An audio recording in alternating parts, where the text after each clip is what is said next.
में इस one liner के साथ में पढ़ना कैसे है, सही तरीका क्या है इसको पढ़ने का, कि इसमें से मान लीजिए इसमें से वैसे आपके यदि देखे जाओगे तो 85 से 90% सवाल कवर हो जाएंगे बिल्कुल। और जेईएन एग्जाम वगैरह सब इसके उदाहरण है, अभी जितने भी एग्जाम हुए हैं उसके अंदर आए हैं। ठीक है, तो अब जैसे आपने टेस्ट सीरीज ज्वाइन कर रखी है तो उसको भी इसके साथ में इंक्लूड करते हुए कैसे पढ़ना है। आपके पास में कोई भी गाइड है, चाहे मेरी भी है चाहे कोई भी गाइड है, उसको पढ़ रहे हैं, उसके साथ में इसको कैसे पढ़ना है, इसको कैसे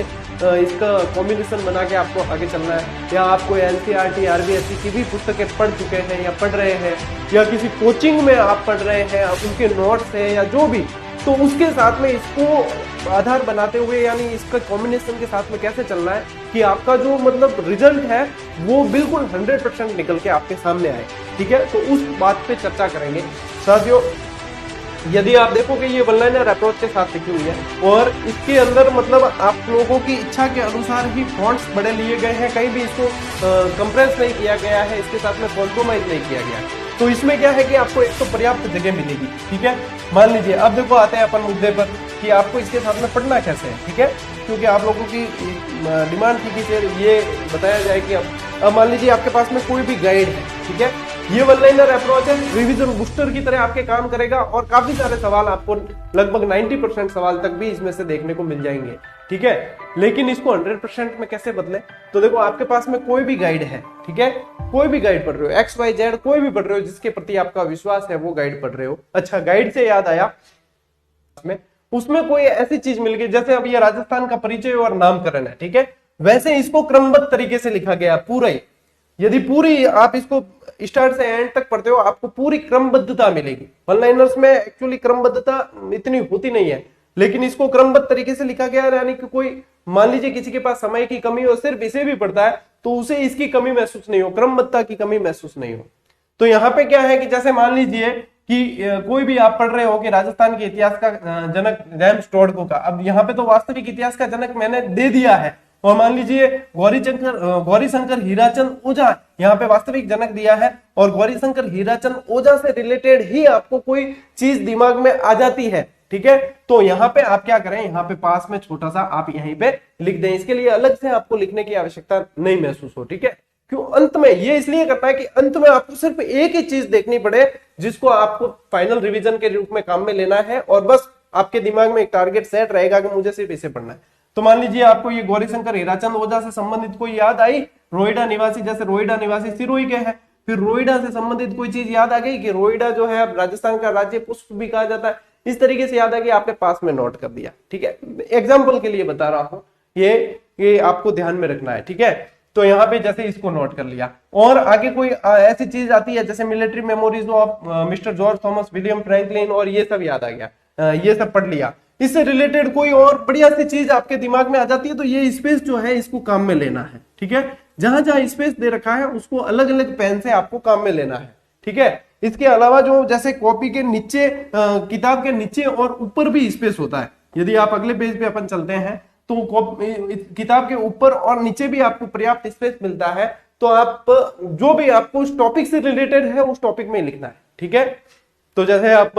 1857 की जैसे क्रांति अभी पढ़ा नहीं आपको, और इसमें नहीं है, वो पार्ट बी में जोड़ के दूंगा, इसमें अपडेट नहीं करेंगे अपन, ये ऐसे ही रहेगी जैसे उसमें पढ़ रहे हैं, और झांसी की रानी और बेगम हजरत महल पढ़ते हैं। फिर मान लीजिए, हालांकि मैंने उसमें तो शामिल करूंगा, लेकिन मान लीजिए कहीं पे लिखा हुआ नहीं मिलता, महल परी महक परी कहते हैं, तो आप उसको नोट कर दें ताकि आपके लिए वो सहूलियत हो जाएगी, आसानी हो जाएगी कि वहीं पे वो चीज आपको पढ़नी है। ठीक है, अब यहाँ पे जैसे कि ये ट्रिक आ गई। ठीक है, अब ट्रिक के आसपास आपको स्पेस काफी सारा मिल जाएगा, जैसे ये है सारे संभागों को याद कैसे रखें, संभाग की ट्रिक है। ठीक है, ऐसी बहुत सारी ट्रिक्स आपको इसके अंदर मिलेगी, और उसके साथ में स्पेस भी मिलता है। तो मान लीजिए यहाँ पे आपको और कुछ याद आ रहा है कि अजमेर आ गया, आप अजमेर से रिलेटेड आपको कुछ याद आ रहा है, कोई भी तथ्य आ रहा है जो आपको लगता है कि ये एग्जाम की दृष्टि से इंपॉर्टेंट है, या गाइड में पढ़ रहे हैं, या मान लीजिए टेस्ट सीरीज में काफी सारे सवाल आपको नए दिखते हैं, तो टेस्ट सीरीज में संभाग से संबंधित कोई नया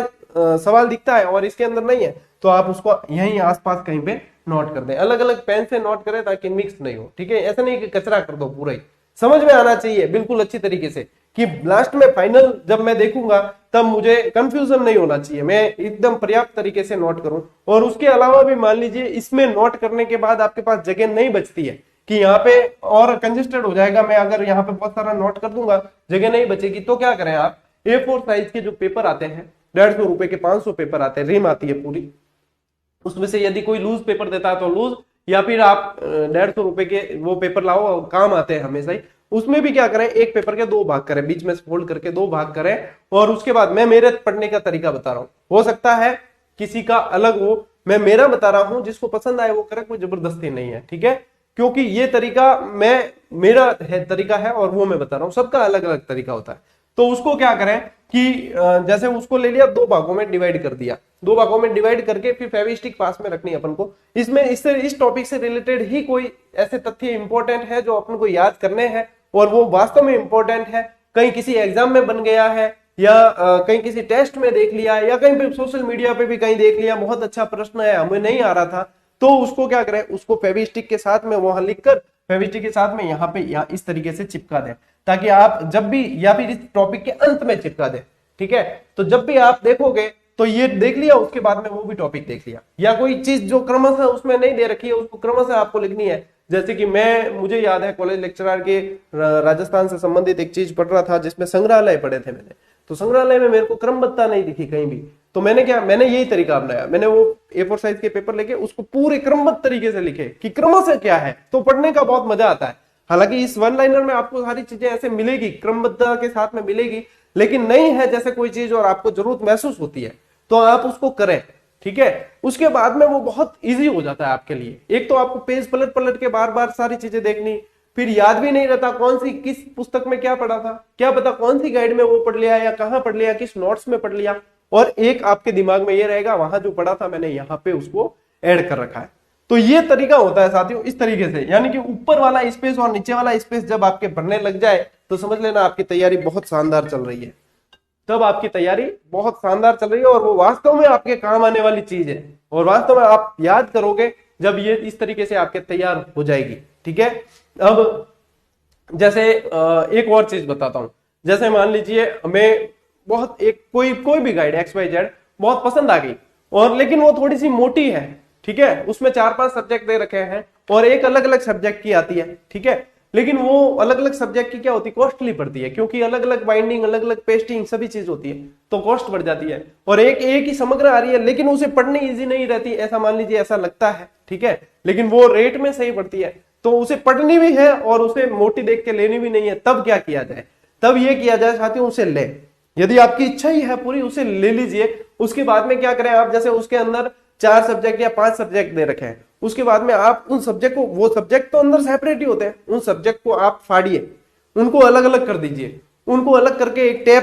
टेप रोल रखिए अपने पास में, उनको अलग करके, और मोटा अखबार का गत्ता या कोई पत्रिकाएं आई हुई होती है घर पे, या कोई भी जाड़ा गत्ता जो होता है उसको कटिंग करके, बढ़िया थोड़ी सी मेहनत पड़ेगी 10-15 मिनट की, लेकिन आपके अलग अलग आपके खर्चा कम बैठकर कम खर्चे में आपकी मनपसंद चीज आपके साथ में सामने आ जाएगी। उसको अलग अलग करके, उसको अच्छी तरीके से कवर करके उसका कवर आप बना सकते हो टैप के साथ में, काफी सारी चीजें मैंने बना रखी है ऐसी, तो उसके साथ में क्या होगा, आपके सेपरेट भी हो जाएंगे, आपके मन की संतुष्टि भी रहेगी, सकारात्मकता भी रहेगी कि हाँ मुझे जो चीज चाहिए थी वही चीज पढ़ रहा हूं, मैंने मोटी देखकर किसी के साथ में समझौता नहीं किया, या कोई ये मेरी इच्छाओं के साथ समझौता नहीं किया, ये भी एक तरीका होता है, ठीक है। तो ये साथियों तरीके होते हैं जो छोटी छोटी चीजें हमारी सफलता के लिए आधार बनती है, ताकि मतलब सिर्फ पढ़ना सिर्फ वो नहीं है कि बस पढ़ रहे हैं डर्रे पर, वो नहीं है, अपनी आत्मसंतुष्टि होनी चाहिए, सकारात्मकता अंदर बनी रहनी चाहिए, उसके लिए ये चीजें जरूरी है। अब जैसे ये देख लीजिए आप, इसके अंदर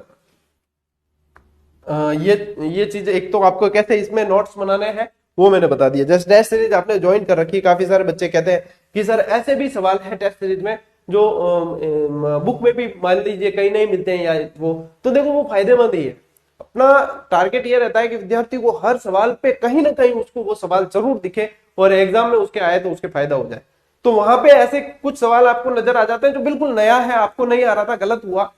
तो आप उसको यहाँ पे अच्छी तरीके से, साइड में देखो पेज होते हैं, ये जगह देखो, ये स्पेस जो होता है इसको काम में लेना है, ठीक है, ये ऊपर नीचे और साइड में आपको इसमें पर्याप्त स्पेस मिलेगा, ठीक है। अब ये जैसे ये इसके नाम दे रखे हैं, अब जरूरी ये नाम दे रखे हैं, हालांकि इससे संबंधित तो प्रश्न आपको सारे के सारे इसमें मिल रहे हैं, ठीक है, लेकिन मान लीजिए जैसे एंचा घास है, अब ये यहाँ पे नहीं मिलता यदि आपको, तो आपको यहाँ पे नोट करने की आवश्यकता होती है। हालांकि ये यहाँ पे मैंने नोट करके दे रखा है। मान लीजिए बांस से संबंधित, बांस को बम्बू कहते हैं, ये आ गया। अब बांस सबसे लंबी घास होती है विश्व की, तो आप यहाँ पे इसको कोष्टक में करके इसको लिख सकते हो। ये जो स्पेस है इसको काम में लेना है, ठीक है। गाइड में भी कुछ मैटर एक्स्ट्रा, क्यों, गाइड तो विस्तृत होती है, ये सारगर्भित है पूरी तरीके से, तो गाइड में भी कुछ मैटर एक्स्ट्रा है, तो उसको आपको ये देखो ये स्पेस काम में लेना है। मेरे कहने का मतलब है आपको ये स्पेस काम में लेना है। अब ये इतना सारा स्पेस है, ठीक है ना, आप कोरी कोरी रखेंगे इसको, बिल्कुल नई नवेली दुल्हन की तरह, बिल्कुल कोई दाग धब्बा नहीं लगे, ऐसे रखोगे तो फिर मतलब नहीं, इसको काम में लेना है। और ये आपके काम आएगी तब एग्जाम में जब सवाल बनेंगे,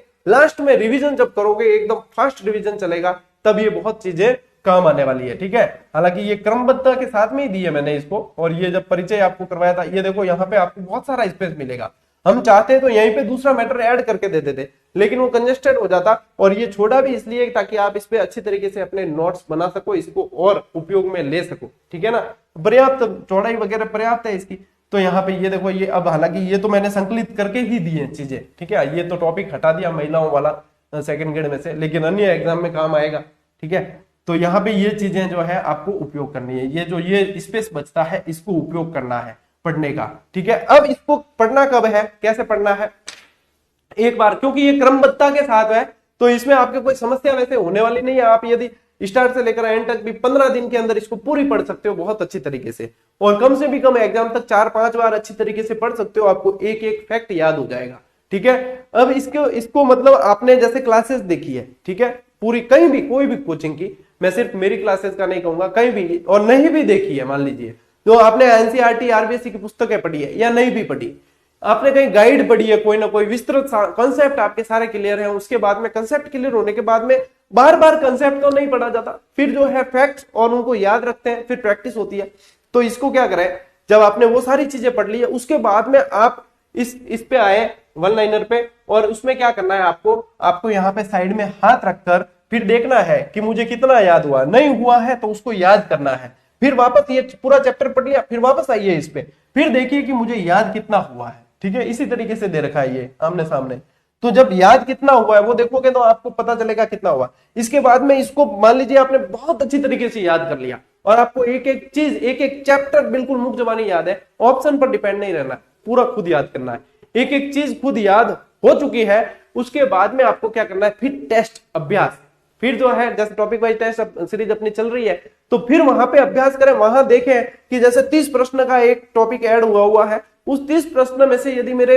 अभी इस समय यदि मेरे इस पूरे कमांड करने के बाद में 25 से लगाकर 26 प्रश्न भी सही बैठते हैं, 24, 25, 26 भी सही बैठते हैं, तो आप बहुत अच्छी कंडीशन में हो। यदि आपके 20 भी सही बैठ रहे हैं तो थोड़ी मेहनत करके आप बहुत अच्छी कंडीशन में आ जाओगे, ठीक है। तो ये होता है आकलन, स्व आकलन करना है आपको, स्व मूल्यांकन करना है पूरा कि अब मैं किस कंडीशन में हूं। इसके बाद में फिर आपको जब यहां तक आपकी पकड़ पूरी हो चुकी है, तब आपको फिर दायरा बढ़ाना है, ठीक है। फिर दायरा बढ़ाना है, फिर यहाँ पे ये स्पेस को पढ़ना है और उन पे भी कमांड करनी है, और कहीं से भी कोई भी प्रश्न मिलता है तो वो अपने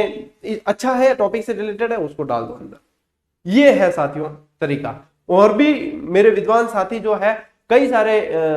देखो, बेरोजगार होना अलग बात है, लेकिन टैलेंट बहुत है, कई है जो किस्मत से बेरोजगार है लेकिन कई टैलेंट है, तो उनको भी अलग अलग आइडियाज होंगे उनके पास कि सर ऐसे भी अच्छी तरीके से पढ़ा जा सकता है, तो वो भी अपने जो है इम्प्लीमेंट कर सकते हैं इसके साथ में। ये चीज है साथियों, जो आप कह रहे थे कि पढ़ने का तरीका बताएं, कब पढ़ना है, कैसे पढ़ना है, वो ये है, ठीक है। यदि इसको आपने 4 से 5 बार पढ़ के बिल्कुल अच्छी तरीके से अंदर उतार दिया, तो मैं मानकर चल रहा हूं कि 80 से 90% सवाल बिल्कुल आपके सही हो जाएंगे। और इसके अलावा जैसे मान लीजिए इससे बाहर भी जाते हैं सवाल, मेरी बात को ध्यान से सुनना, इससे बाहर भी जाते हैं, ऐसा नहीं है कि नहीं जाएंगे, जा सकते हैं, इससे बाहर भी जाते हैं, तो वो सभी के लिए जाएंगे साथियों। आप कहीं से भी पिछड़ोगे नहीं, ये बात पक्की है। क्यों? सभी के लिए जाएंगे। देखो बहुत भारी प्रश्न बन गया, जैसे मान लीजिए कहीं देखने को नहीं मिल रहा है, तो वो सभी के लिए है, वो इतना निर्णायक नहीं होगा जितने आपके ये सामान्य सवाल यदि गलत हो गए तो वो निर्णायक होते हैं। इन पे पहले पकड़ होनी जरूरी है, उसके बाद में दायरा बढ़ाना है, ठीक है। तो मेरी कोशिश तो यही है कि आपके लगभग सवाल बाहर ना जाए, लेकिन जाते भी हैं तो आप ये मानकर चलें कि आप पिछड़ेंगे बिल्कुल भी नहीं। कोई भी 100% गारंटी नहीं ले सकता, लेकिन आपको पिछड़ने नहीं दूंगा, ये मैं बार बार कहता हूँ, मेरी तरफ से मैं पूरा प्रयास करता हूँ। लेकिन पढ़ना आपको ही है, मेहनत आपको ही करनी है। आप जितना पढ़ोगे, जितना कर पाओगे, वो आपके लिए ही फायदेमंद है। तो ये चीज है जो आपको समझनी है। अब चाहे कोई भी पुस्तक पढ़ रहे हो, चाहे कोई भी क्लासेस देख रहे हो, चाहे कोई भी कोचिंग आप कर रहे हो, लेकिन पढ़ना किसको है? पढ़ना तो आपको है। तो मेरे पढ़ने से यदि आपका सिलेक्शन होता हो तो मैं तो 2 घंटे और मेहनत के बढ़ा दूं उसमें और भी बता दूं। अब चलिए बात करते हैं साथियों रीट की। और कुछ ये कह रहे थे कि सर वो रीट की वन लाइनर कब आएगी, और कुछ ये कह रहे थे कि इसका सेकंड पार्ट कब आएगा। चलिए सारी बातें बता देता हूँ मैं आपको। 1-2 मिनट दीजिए मुझे, मैं आपको यहीं से शेयर कर देता हूँ इसे। मेरे ख्याल से मैंने आपकी सारी शंकाओं का वन लाइनर से संबंधित समाधान कर दिया है। फिर भी कोई रह जाती है मन में तो बता देना, और जैसे भी सेट होगा बताने की कोशिश करेंगे आपको।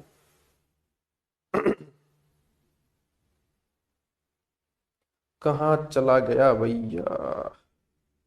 2 मिनट का समय दीजिए, बस देख कर हाथों हाथ आपको।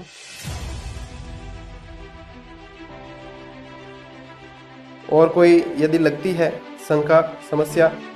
तो कमेंट करके बता देना, या कोई ऐसी समस्या होती है तो आप मेल कर सकते हो। लेकिन टेक्निकल टीम के जो नंबर दे रखे हैं साथियों, वो आपको सिर्फ कब काम में लेने हैं टेक्निकल टीम के, जब आपके कोई अपने टेस्ट सीरीज से संबंधित ऐप में कोई टेक्निकल समस्या होती है, तब वहाँ पे कांटेक्ट करना है। इसके अलावा वो आपको